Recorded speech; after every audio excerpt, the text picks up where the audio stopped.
Welcome everybody, I'm Alex from The Last Climb, and today I'll go over the K2 climb, where two influencers thought their fitness and their cameras would be enough. One ego-driven shortcut silenced years of guiding experience and wisdom, and what ended up happening on their descent on the deadliest mountain on Earth was so devastating, you will never look at a summit video the same way again.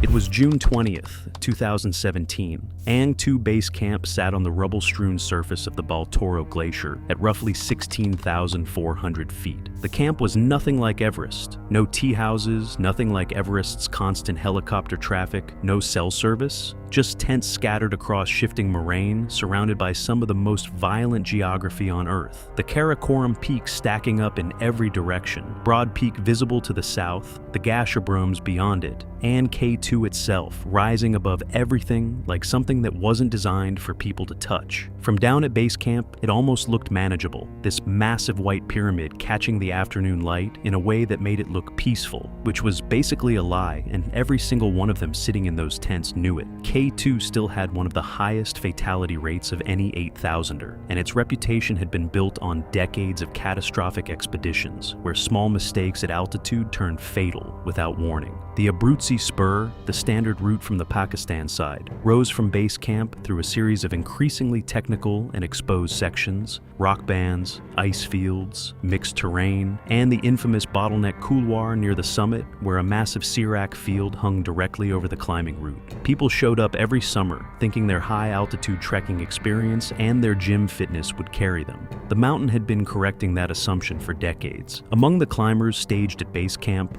were Enzo Mattei and Lena Falk.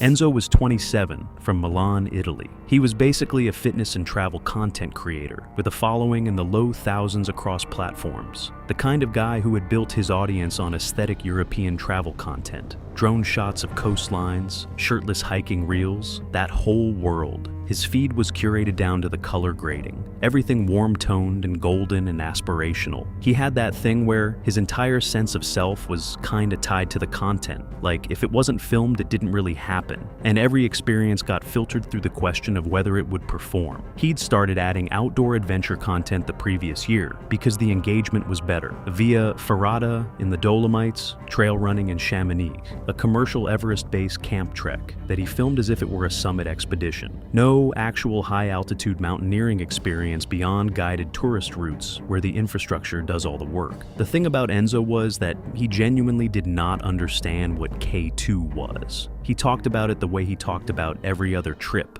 Like it was a location with good visuals and high engagement potential. He'd done the Everest Base Camp trek and treated that as proof he could handle altitude. He'd done Via Ferrata and treated that as proof he could handle exposure. In his mind, K2 was just the next level, a harder version of the same stuff he'd already done. And the fact that he was paying for a guide meant the risk was basically managed. He genuinely thought his fitness and his attitude were enough. That's not me interpreting it. That's what he told other climbers at base camp during the first week. K2 was his idea. He saw it as the video that would break him into serious adventure content, the one that would separate him from every other travel influencer posting the same sunset reels from Santorini. Lena was 25, from Zurich. Enzo's girlfriend of 2 years, lifestyle and wellness content, similar following range. She had grown up in Switzerland surrounded by mountains, but in the hiking and skiing sense, not the climbing sense. She didn't really understand how different K2 was from anything she'd done before. She'd absorbed Enzo's framing of it completely, that it was a big hard trek with some technical bits, that the guide would handle the scary parts, and that if you were fit enough, you'd be fine. She treated base camp like a content retreat. She filmed yoga stretches with K2 in the background. She posted wellness captions about pushing boundaries and trusting the process. The mountain behind her in those shots was the second deadliest peak on Earth, and she was using it as a backdrop for engagement. I've covered a lot of stories where people didn't respect the mountain they were on, but this is the first one where I genuinely think the climbers had no idea what they were walking into. Not because the information wasn't available, because they never thought to look. They joined a small multinational expedition on the Abruzzi Spur with limited fixed support and shared rope-fixing responsibilities between teams. Not a big commercial operation, more like a collection of climbers splitting the cost of permits and base camp logistics. The whole setup was kinda rougher than anything Enzo and Lena had experienced before. No luxury tents, no dedicated cooks, no expedition doctor, just a shared mess tent and whatever you could carry. Other climbers on the expedition noticed them immediately, not because they were loud or rude, but because they treated everything like a shoot. Meal times, gear checks, weather briefings, all of it ended up on camera. Their assigned guide for the summit push was Tariq Hussein, 38, from Hoosh Valley in Baltistan. 6K2 summits via the Abruzzi Spur. He had been climbing in the Karakoram since he was 20, working his way up from low-altitude porter to summit guide over nearly 2 decades. Quiet, efficient, the kind of guide who communicated more through pacing and positioning than words. Like, he'd just slow down when the terrain demanded respect, rather than explain why. He had a reputation for turning clients back when conditions or ability didn't meet the standard, which cost him work but kept people alive. He had a wife and young son in Hoosh. Summit bonuses funded the family through the off-season. Tariq's concern started on the Baltoro approach trek, days before they even reached base camp.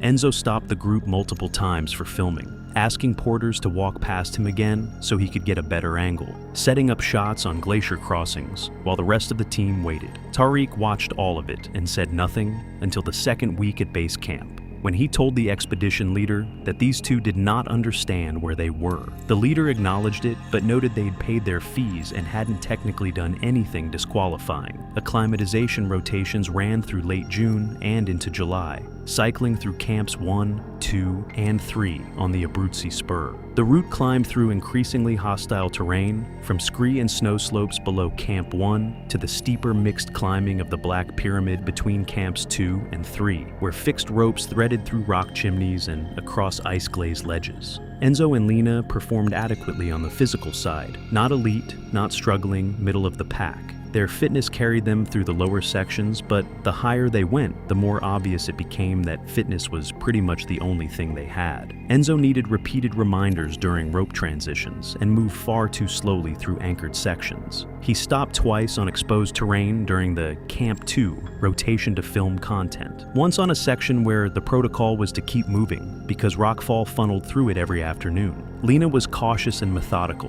which on K2 is actually not a bad quality, but her rope technique was rough and her understanding of the route's danger was surface level at best. Borderline. That word kept coming up in the expedition leader's notes and in Tariq's assessments. Not a hard no, but not the kind of yes that makes anyone comfortable. The problem was that Enzo and Lena didn't know they were borderline. They thought they were doing well. They thought middle of the pack meant ready. Tariq ultimately decided they were barely capable enough if they followed instructions exactly and maintained guide pace without delays during the summit push. Lena had moved competently enough on the fixed ropes to offset some of his concern, and the weather window was genuinely narrow. He set strict conditions, they follow his pace exactly, they don't stop for filming above Camp 3, and they begin descent from the summit no later than 11 a.m.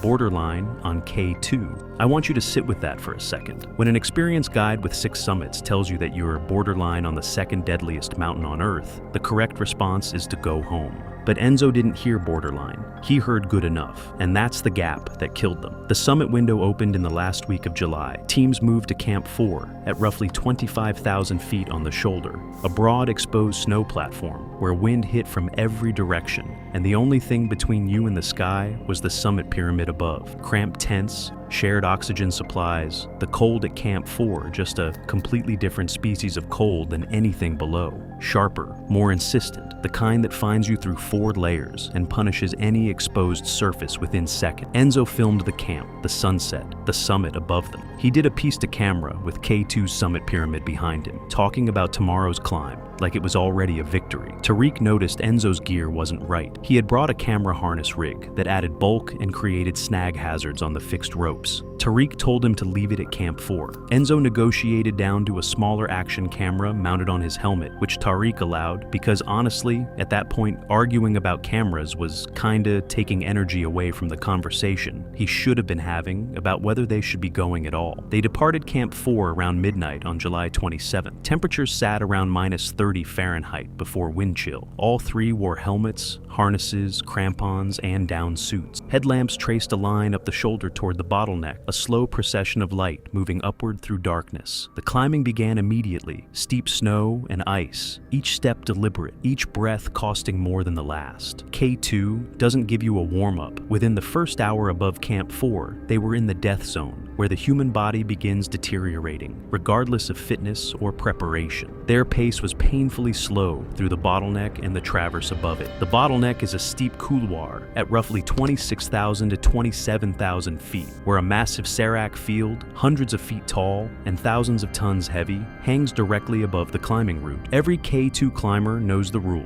You move through as fast as possible, you never stop. Enzo fumbled rope transitions, taking like twice as long as a competent climber to clip, unclip, and move through anchored sections. Lena froze briefly on the traverse, a narrow band of exposed ice where the route crosses directly beneath the Serac field and the drop below disappears into thousands of feet of nothing. She pressed herself against the slope and didn't move for almost 2 minutes. Tariq talked her through it calmly, step by step, but the minutes bled away, and each one cost them margin they couldn't get back. They created a bottleneck behind them on the fixed ropes. Other teams stacked up, waiting for Enzo and Lena to clear sections that competent climbers would have moved through in half the time. Other guides exchanged looks. One of them said something to Tariq and Balti that he didn't respond to, but it was pretty clear from the tone that it wasn't a compliment. The unspoken rule on K2 is that you move through the bottleneck as fast as possible, or you don't belong there. Enzo and Lena were doing neither. By the time they cleared the traverse and reached the upper snowfield, they were already over an hour behind the typical schedule. Tariq considered turning them back here. This was the moment where years of experience told him to stop.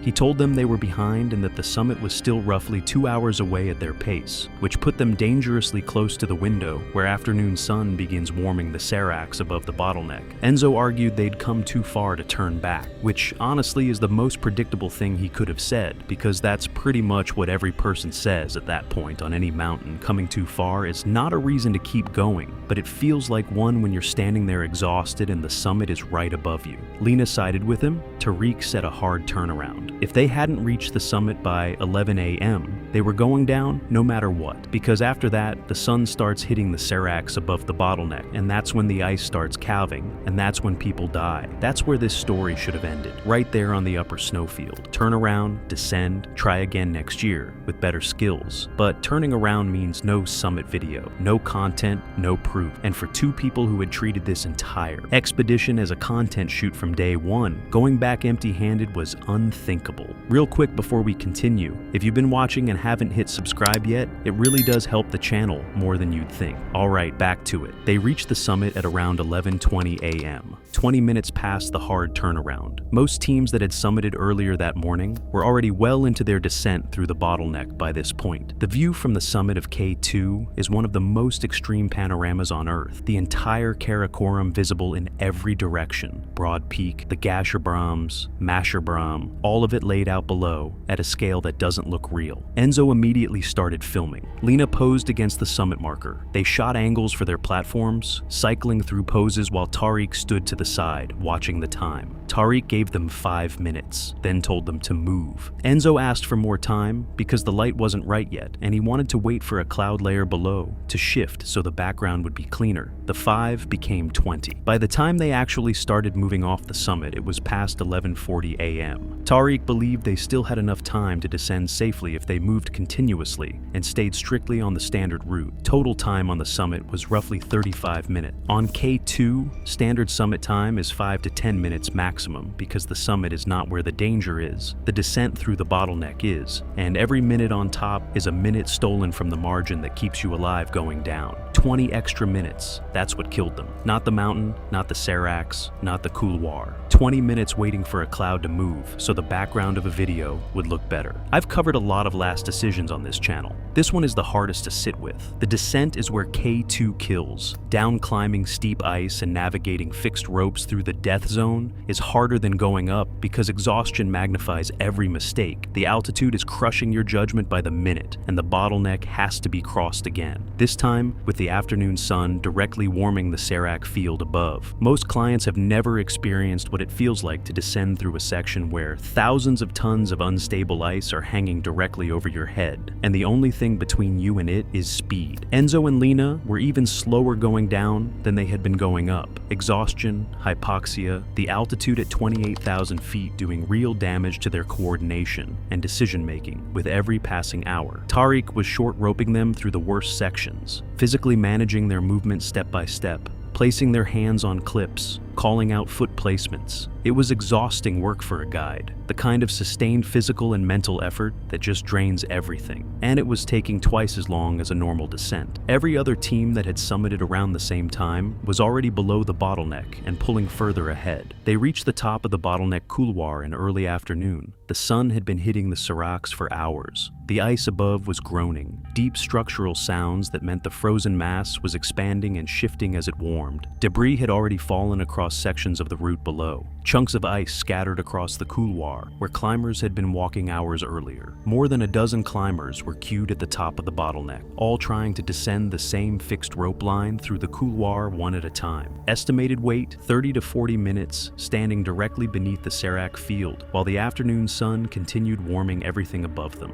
Enzo spotted what looked like a faster line to the left of the crowded fixed ropes, a snow couloir that appeared to bypass the bottleneck and rejoin the main route further down. From their position above, the couloir looked like it merged naturally back into the descent line below. It looked open, it looked clear, and most importantly, nobody was in it, which to Enzo probably looked like an opportunity when it was actually the biggest warning sign on the entire mountain. Tariq shut it down immediately. That couloir was basically a funnel for every piece of ice debris coming off the serac field above, and the reason nobody was in it was because every guide on K2 knew exactly what it was and made sure their clients avoided it. In afternoon conditions with the sun directly on the seracs, that couloir was not a route, it was a kill zone. Enzo pushed back. They'd been standing still for almost 10 minutes beneath the serac field, while debris fell intermittently around them. He argued the couloir looked clear, and they could move through it fast enough to avoid anything from above. He pointed down and traced what he saw as a clean line of descent, maybe 200 feet of straightforward down climbing before it reconnected with the main route below. He said it would take 5 minutes. The thing is, it genuinely did look passable from where they were standing. That's the trap. Serac debris couloirs look fine between events. The evidence of what they actually do pretty much gets swept clean by each new cycle of ice. Lena looked at the queue, looked at the couloir, and said nothing, which Enzo interpreted as agreement. He unclipped from the fixed line and started moving toward the couloir entrance on his own. He didn't look back at Tariq. He didn't wait for Lena to clip in. He just went the way he'd been going all day, forward, confident, certain that momentum and attitude would carry him through something that required neither. Tariq shouted for them to stop and come back to the fixed line, but Enzo kept descending. Lena hesitated for a few seconds, looked at Tariq, then followed him. Tariq was now in the worst position a guide can be in. 2 unroped clients walking into a serac debris couloir in afternoon conditions on K2. Years of guiding, and he had never once let a client enter that couloir. He had pointed it out on every descent, explained what it was, watched clients look at it and nod and stay on the route. And now 2 people he was responsible for were already inside it. His options were to let them go alone or follow them into a place he had spent his entire career teaching people to avoid. He followed. I've said this before on this channel, but the guide always follows. They always follow, even when the client has already made the decision that's going to kill everyone. Because leaving them alone is the one thing a guide can't live with afterward, even when following is the thing that ends their career. They were maybe 60 feet into the couloir when it happened. The sound came first, a deep crack from somewhere above, then a roar that built faster than the brain could process. Ice calved from the serac band above the bottleneck. Not the entire face, but enough. A massive slab broke loose and triggered a cascade of ice debris straight down the couloir, accelerating as it fell, picking up more ice and snow as it went, directly over the section where they were standing. The couloir concentrated everything. That's what couloirs do on mountains. They collect debris from a wide area above and compress it into a narrow stream below, and anyone standing in that stream has pretty much nowhere to go. Tariq was at the couloir entrance, partially sheltered by a rock rib where the couloir met the main route. He pressed himself flat against the stone. Debris blasted past him. A chunk of ice struck his dominant left hand, crushing 2 fingers against the rock. He felt the bones break, but the adrenaline was already flooding, and he didn't really process the pain until later,